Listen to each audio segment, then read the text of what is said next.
vale decisamente molto meno della vita di un italiano medio, nel senso che in Sardegna tutto è possibile.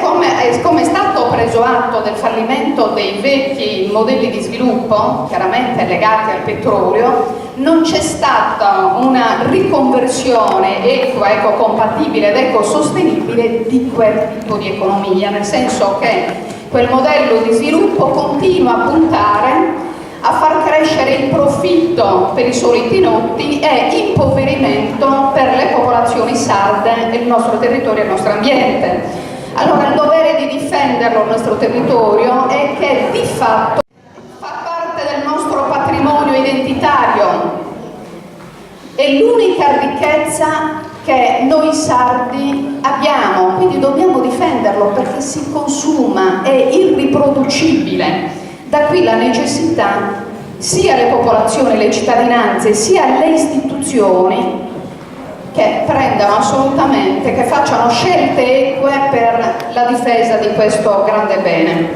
Allora io vorrei tornare alle trivellazioni. È notizia recentissima del sisma che c'è stato in Svizzera e non vorrei che si dicesse ma gli svizzeri sono estremisti, gli svizzeri non vogliono le trivellazioni perché sono comunisti, perché dicono no a tutto, così questa è l'accusa più comune che viene fatta normalmente a noi ambientalisti, è che non abbiamo alternativa. Invece noi diciamo no quando bisogna dire no e bisogna incominciare a proporre dei progetti fattibili e sostenibili, cosa che assolutamente è già in atto. Il dottor Migareddu propone l'alternativa sul piano energetico. Ci sono le alternative possibili che vedono l'abbattimento dei costi dell'energia per i sardi, perché guardate, è una produzione energetica che sfrutti fonti che non siano le fonti fossili. Ormai qui in Sardegna si va contro tendenza. In Sardegna si continua a parlare di carbone mentre a livello mondiale c'è la frenata. Vediamo un po' tutto lo scandalo della Carbo Sulcis, per non andare molto lontano, che si continua ad alimentare quella grande mangiatoia con la scusa del carbone.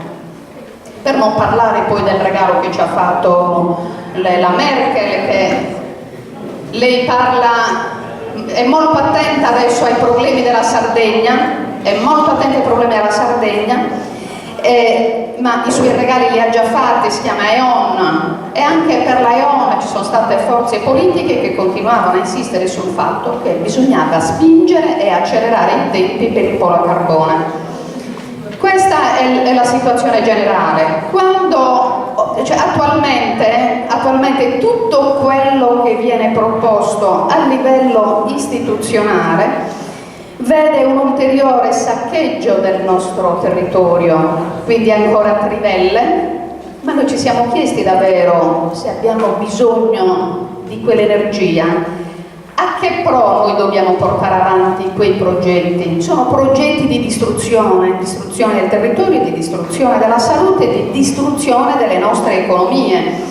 Per cui si continua a proporre quel modello di sviluppo che non è sviluppo per i sardi, ma è sviluppo per altri. Si continua a parlare di metano, ma il metano ce l'avrebbero dovuto dare quando? 25-30 anni fa, quando qui c'era un'industria che aveva necessità del metano, ma lo Stato italiano ha negato il metano all'industria che era presente in Sardegna, nonché ai sardi, mentre in tantissime regioni in Italia il metano c'era. Oggi siamo fuori tempo massimo e si parla di metano. Si parla di metano con la società Galsi, si parla di metano con le trivelle, ma io vorrei dire che adesso, a parte l'esempio della Svizzera, del sisma che si è registrato sabato mattina e che hanno avuto poi chiaramente il buon senso di bloccare quei lavori, per cui tutti gli enti predisposti, sismologi eccetera eccetera, hanno attribuito la responsabilità alle trivelle e hanno bloccato i lavori. Qui in Sardegna non funziona così, qui funziona esattamente al contrario. Si dice che la Saras, siccome noi sardi non siamo padroni di nulla, e ancor meno del sottosuolo, però il sottosuolo è un padrone da quello che sembra. Uno dei padroni importanti è Saras, che è quella società che non salda mai i conti. Oggi si è parlato di malattie, Vincenzo soprattutto ha fatto un quadro che è il quadro che tutti ormai conosciamo.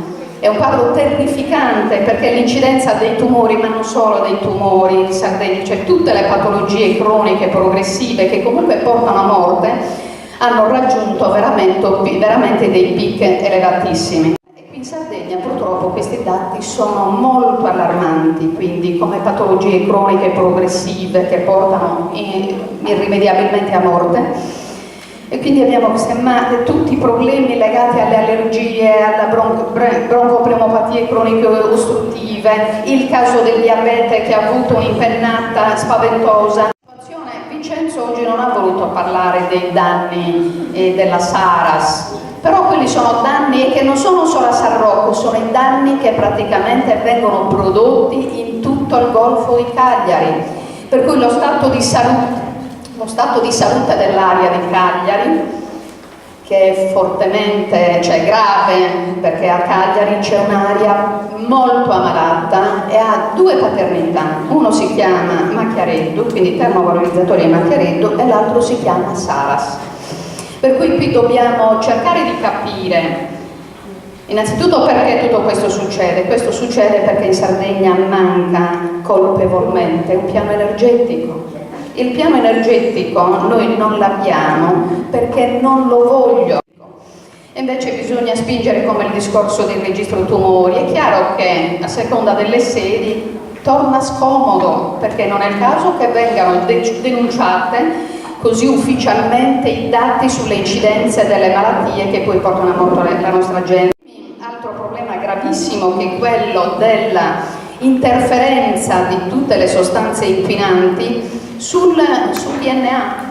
Adesso l'Unione Sarda ne ha parlato di recente, fornendo dati certi, ma di queste cose se ne parlava 10 anni fa, 8 anni fa. A San Rocco, io mi ricordo quando si facevano le grandi assemblee, io denunciavo questo dato come preoccupazione per il futuro, che vuol dire che le future generazioni saranno più fragili, quindi saranno predisposte ad ammalare di patologie gravi molto di più. Per cui quando si dice che perché la scienza, una certa scienza che non è indipendente, ma la cosiddetta scienza dipendente, sostiene pure che noi sardi siamo un popolo geneticamente ammalato, noi siamo praticamente predisposti ad ammalare di tutte queste malattie.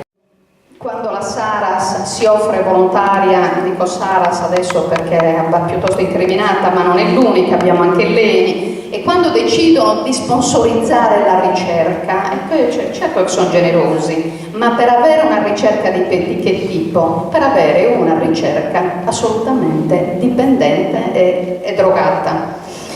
Rispetto a quello che succede in consiglio regionale, ma più che in consiglio, all'interno della giunta regionale, è che passano queste cose, queste azioni passano inosservate, perché abbiamo un sito regionale che è un sito purtroppo poco trasparente, molte azioni istituzionali passano nel totale silenzio, come ad esempio il caso di Furtei, che è venuto fuori un po' così per caso, cioè che dopo che hanno distrutto quell'ambiente, hanno consumato il territorio, avvelenato l'ambiente e fatto ammalare le popolazioni, cosa succede? Che non paga chi rompe, non paga chi ha inquinato. Teniamo conto che l'amministratore unico in quegli anni era anche il nostro presidente Capellacci, che caso strano ben poco ha fatto, direi nulla, perché si avviassero le bonifiche. Anzi, adesso arrivano dei soldi, finanziamenti pubblici tolti chiaramente dalla bocca dei sardi, che devono essere destinati a fare le bonifiche.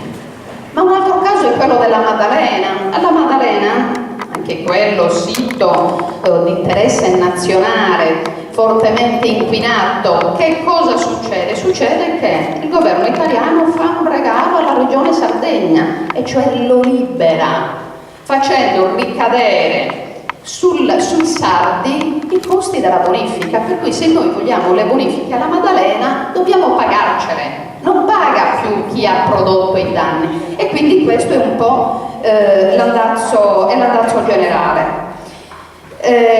Quello che io voglio dire è che noi dovremo assolutamente, già in questa situazione specifica, fare tutto il possibile perché si arrestino questi processi di scombussolamento del sottosuolo, perché dopo che hanno distrutto tutto quello che c'era sul suolo, territorio, l'aria, il mare, tutto, adesso passano a sconvolgere il sottosuolo, e questo sconvolgimento non è che va così gratuitamente, che non ha costi per le nostre collettività. Innanzitutto c'è un problema enorme, che tutte queste iniziative rubano territorio e spazio all'agricoltura, alla pastorizia, alla pesca, a tutte le nostre attività tradizionali, quelle ecocompatibili ed ecosostenibili. Tutto quello che stanno proponendo, dalle trivelle al discorso del Galsi, a ulteriori inceneritori, eccetera, eccetera, rubano gli spazi alle nostre economie tradizionali.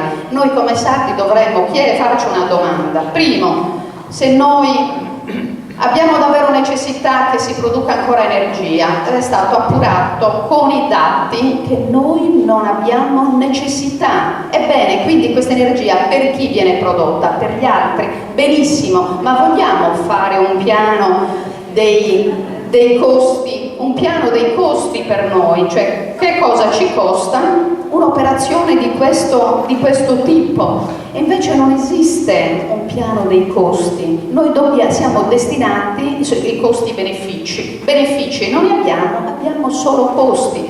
Per cui l'unica forza importante che può determinare la frenata di questi processi distruttivi deve partire dalle popolazioni. Cioè la politica oggi non è così lucida, e soprattutto più che lucida direi lungimirante, da capire che bisogna fare scelte diverse, che se la politica è davvero la gestione del bene comune, bisogna fare piani e progetti energetici e di rilancio anche della nostra economia assolutamente diversi. Noi devo anche riconoscere che siamo molto stanchi, nel senso che andiamo in tutto il territorio sardo, perché non succede solo in questo comune questa aggressione al territorio, ma sta succedendo metro per metro in tutta la Sardegna, per cui è importante che si creino delle reti di collegamento fra i comuni e fra le collettività, perché si blocchi questo processo di distruzione. È stato detto molto sul fronte delle malattie. Anch'io sono un medico e sono anch'io un medico ISDE. Siamo dell'avviso che tutte le scelte politiche debbano nascere attorno al singolo cittadino, per cui i migliori sistemi economici sono esattamente quelli che partono dalle esigenze di ogni sardo. Sino ad oggi tutto questo non è successo. Dico che bisogna incominciare a chiedere conti alla Saras, chiedere conti all'ENI, chiedere conti alla classe politica sarda, che purtroppo è stata connivente in tutti questi 60 anni e continua ad esserlo. Quindi vi lascio qui, grazie.